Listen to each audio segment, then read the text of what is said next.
Hey everybody, Jamie Starr here for the New World News Network. Real quick, if you like the channel, subscribe. There are support links in the bio. You can also support me by listening to my music. You can find links to that at thumpermusic.us. I'm on all social media sites, streaming sites. If you like the music, please share the music. That is the biggest thing you can do to help me, is just try to grow my fan base. So today what I want to talk about is the false reality that has been created by diversity and representation. And we've had some interesting polling that has taken place to highlight this. That essentially, through the internet and through TV and media, we now have like proof that people are, they think the world, the country they live in, is vastly different than it actually is. And we've essentially created a artificial reality in reality through these screens. Like, you don't need to plug into the metaverse. Like, you're there, buddy. Like, so I just want to go through a handful of articles that show how bad this problem has gotten. And now this also could lead to the whole concept of get woke, go broke, because essentially wokeness is this false reality. They do say there is a like a false consciousness, or there are people with all these CRT terms and stuff. Um, which reminds me, maybe I'll do a video on Adam and Stitch, because those two I really like. I don't know if any of my fans also like Adam and Stitch or haven't checked out Adam and Stitch. You should. But I even watched them do a debate with some guy the other day who was laying out very basic concepts that they argued about for 3 hours, because they are so hung up on this liberalism term. Like, and it's, I mean, to me, like, the term, it's so gross at this point, where and like, people, like, this person laid out in the very beginning, yeah, liberalism is good for people with a strong moral foundation, but if you don't have a strong moral foundation, liberalism is a hotbed for, like, awful things to grow from. And like, he laid that out and I got it then.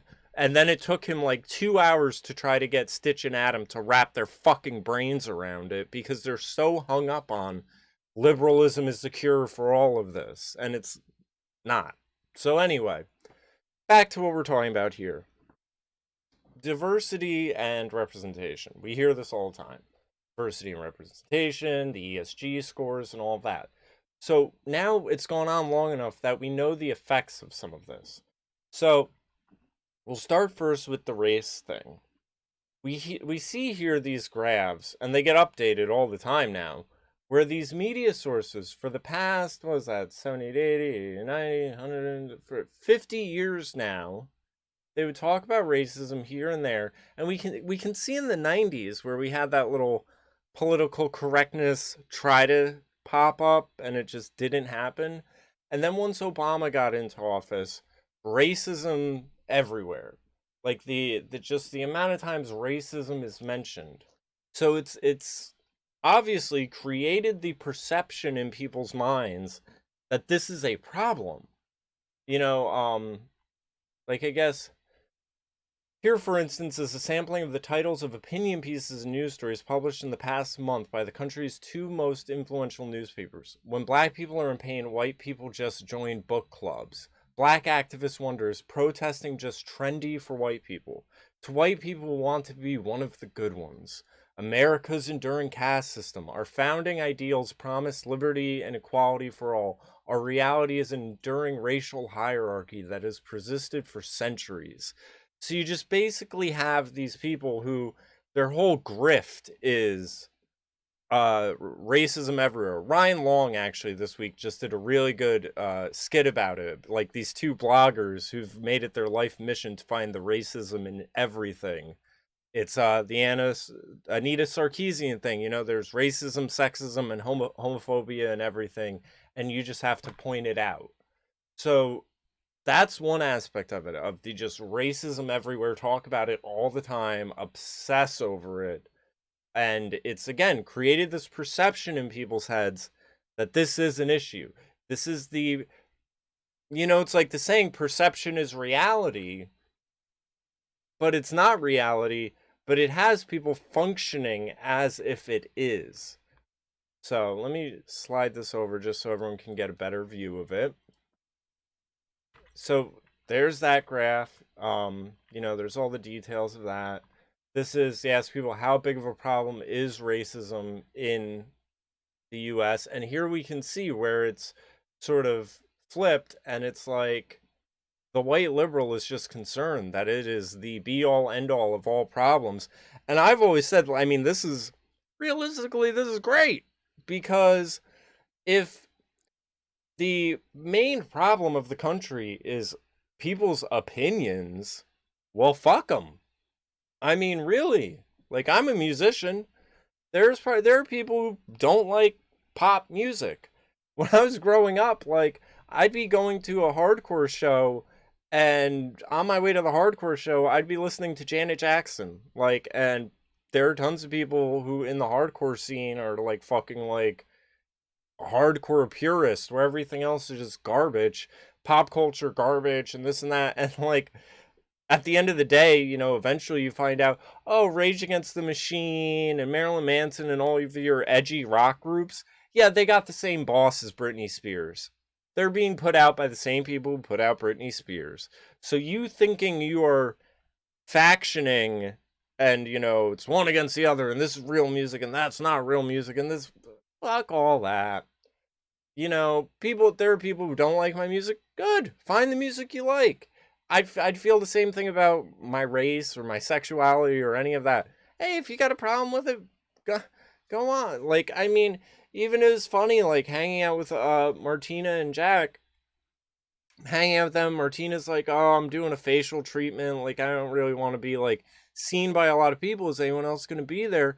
I was like, oh, yeah, my significant other will. And she's like, oh, I didn't know you were dating. I didn't know this about your sexuality, this and that. I'm like, yeah, it's my private business. Like, when people know, they know, and I don't need to fucking broadcast like who I'm dating and what they may be, or it's not, deal with me. I don't want, what I do with my penis to be some larger reflection on my life. Like, so we also have here another article about the perception created, the assault on empiricism. Now, this one's interesting because it talks about all of this, Black Lives Matter and the Stop Asian Hate movement and all that stuff.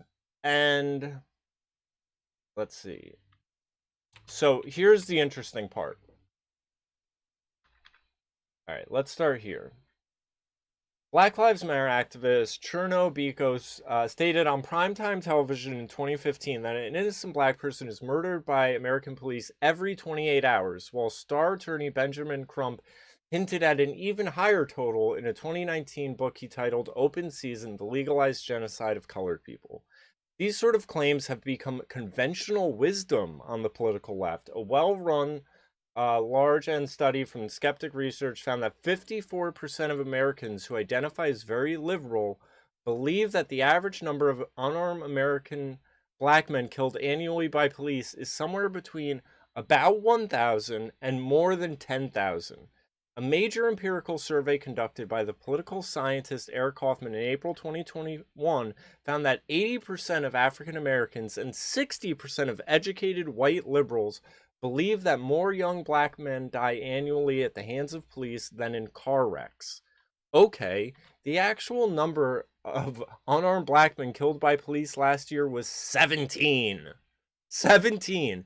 These people think it's tens of thousands, and it's not even 20. That's insane. And focus for a second on the educated white liberals, because that's one of the cruxes of this, is the education system. The education system at this point functions as the doorway into the artificial reality. And the whole purpose of this artificial reality is to recreate society. You basically convince everyone that reality is awful and it's not what it really is. So therefore you need to revolutionize everything and redo everything because the world sucks, or you've been convinced it is. And what you're going to end up with is, you used to have feminists claim that men were going into female spaces and dominating them. And because feminists kept pushing for all of this, you now have, in female sports, biologically born males coming into female spaces and dominating them. You've basically thought you were fighting a problem that didn't exist and created the problem you thought you were fighting. And that's what's going to happen on all of these fronts. You think you're living in a racial caste system, you're going to get a racial caste system. You think you have problems with police brutality, you're going to have problems with police brutality. So that goes through all the data on that. This is old stuff I've talked about for forever, but this is the real interesting piece here, because this shows really how far off from reality everyone is. And again, I blame this on the media and this whole diversity and representation thing. So here we have Americans overestimate the size of minority groups and underestimate the size of most majority groups. So this is where all this minority representation, diversity and representation, minority, the marginalized peoples. This is where all this, I mean, these are just insane. So let's go through a few of these. They believe 20% of Americans have an average income of over $1 million. And again, this is interesting because you hear these people say the 1%, the 1%, the 1%, but they think the 1% is actually 20%. They believe a quarter of the country is transgender, even though it's only 1% of the country, which again shows you, here's where I'm talking about. If you believe 20% of the country is transgender, well, then it makes sense for us to rework all of our bathrooms and reconfigure society to be gender neutral.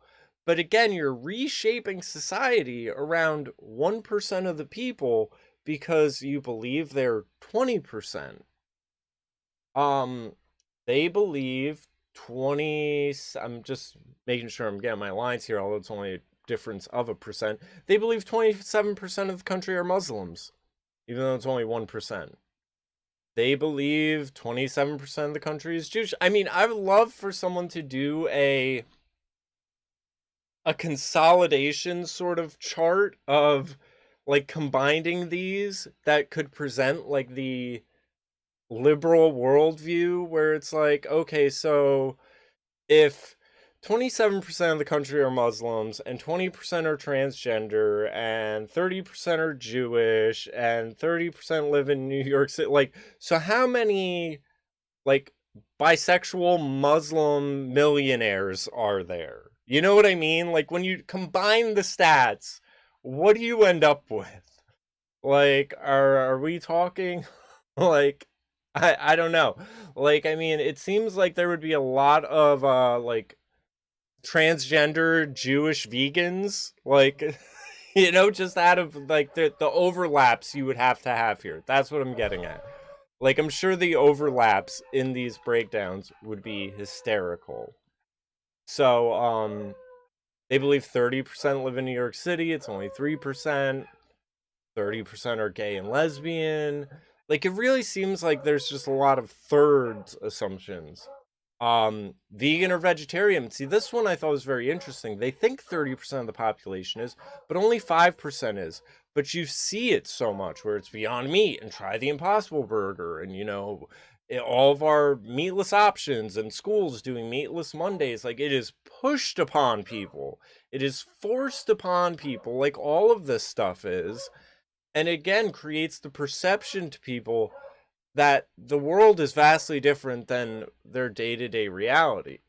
Um, they believe 40% of the country are military veterans, and only 6% are. They let's see, left hand, that's not really interesting.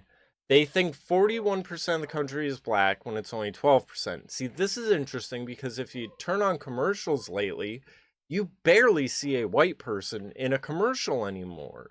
Except if it's for like a comedic part, or someone's needing to seem dumb or ditzy, or something like, or like like a schmuck. So they think half the country nearly is black, which again, then if you're talking about racism, yeah, it must be a big problem because 40% of the country you're thinking is. They think 37% of the country has an advanced degree when it's only 12%. Uh, First generation immigrants, they think is 33% when it's only 14.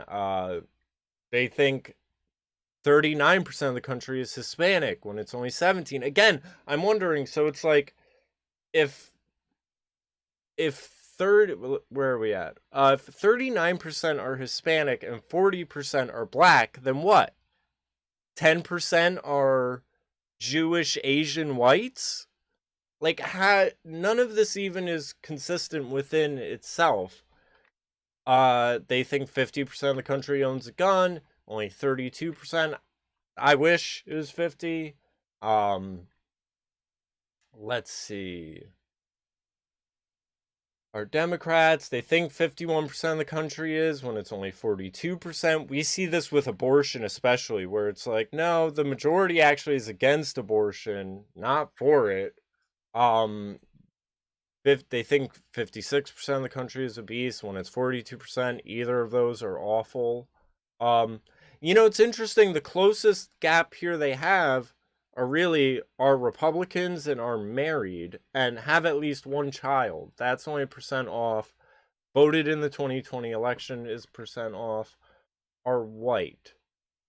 So 64% of the country is white, but 40% is black, and 39% is Hispanic. Like, so we're way over 100%, unless they're just double counting people. Are fully vaccinated against COVID. They think it's 66% when it's only 59. They vastly overrepresent the amount of people who have read a book in the past year. Let's see. Own a smartphone. They think 85% do when it's 76. Or no, these have flipped. Sorry about that. So, are fully vaccinated against COVID. That's an interesting one because it's actually 66% of the population and they think it's 59. So more people are, but again, you hear the media say the anti-vax, the unvaccinated, the anti-vax, blah, blah, blah, are Christian. It's more than they think. They think it's only 58% because they think there's so many Muslims, and really it's 70% Christian. So again, when you see all of this, we got to remove prayer and we got to do this, and they think they're doing it because they think there's a large amount of people who aren't into this, when in reality, all that's being done is a mass media attempt to marginalize the majority. That should be the takeaway from these stats right here, is that there is a overt attempt to marginalize the majority and to have them think that they are not the majority, that they are in fact the minority, and that there's vast numbers of everything else. So own a smartphone. They think only 76% of people do, 85% do. I don't, and I won't. Own a car. 88% of people do. They think it's only 66%. But again, they would think that because if you look above, they think like a quarter of the country lives in New York City, where you wouldn't need one. Have at least a high school degree. 89% of people do. They think only 65% do, because they think everyone's dumb and uneducated because they don't exist in the fake reality. And again, that's one of the interesting things from before, is that a lot of these Here we'll just read this vast little part, or this little part. I'm sorry, I saw the word vast. We'll read this part before we wrap this one up. When it comes to estimating the size of demographic groups, Americans rarely get it right. In two recent YouGov polls, we asked respondents to guess the percentage from 0 to 100 of adult males from 43 different groups. When people's average perceptions of group size compared to the actual population estimates, an intriguing pattern emerges. Americans tend to vastly overestimate the size of minority groups. That holds true for sexual minorities. Gay and lesbians estimate 30% when it's only 3%. Bisexuals estimate 29% when it's only 4%. Transgender people, they think is 21% and it's only 6%. So even if you combine these, 30% gay, another 30% is bisexual, so that's 60, and then transgender people, which is 20, that's you're up to 80%. So you think what, only 20% of the country is straight? What the fuck? It also applies to religious minorities. Muslims, they think are 27 when it's only 1%. Jews, they think is 30 when it's only 2%. Find the same with ethnic minorities. They think there's 27% Native Americans when there's only 1%. They think Asians are 29% when it's 6%. Blacks, they think is 41% when there's only 12%. So again, when these politicians are going on about, oh, well, the indigenous people and the Asian Americans and the transgenders and the reason politicians particularly harp on all of this stuff is because then they don't have to do shit, because there's not enough of them to do anything about anyway. Or even if they do, it's just like, well, fuck yeah, I'll do some shit for the Native Americans because I only got to worry about 1% of the people instead of everyone I've been elected to represent. But this really, like I said in the start, this is the byproduct of diversity and representation and the highlighting of marginalized voices and all this, is that it is essentially marginalized the majority of the country who don't see themselves reflected anywhere and are thinking they live in a country that is vastly different than it really is. The perception is reality thing is kicking in, and these people are no longer functioning within reality. They're functioning in a media creation, in an illusion, essentially. Wow, now that I'm thinking about this from the occult side of things. People talk about the TV as the black mirror, the scrying mirror, which would be used in dark magic. And that's essentially what's going on here, is a spell being cast upon everyone that they are living in this delusion and false reality. So I don't want to drag on too much. Like I said, I want to do another video talking about pro wrestling and it being super far left for some reason. So that's my little bit on this. If you like the channel, subscribe, check out my music, thumpermusic.us. I'm on all streaming platforms. Like the channel, subscribe, share, please share my music, and take care, everyone.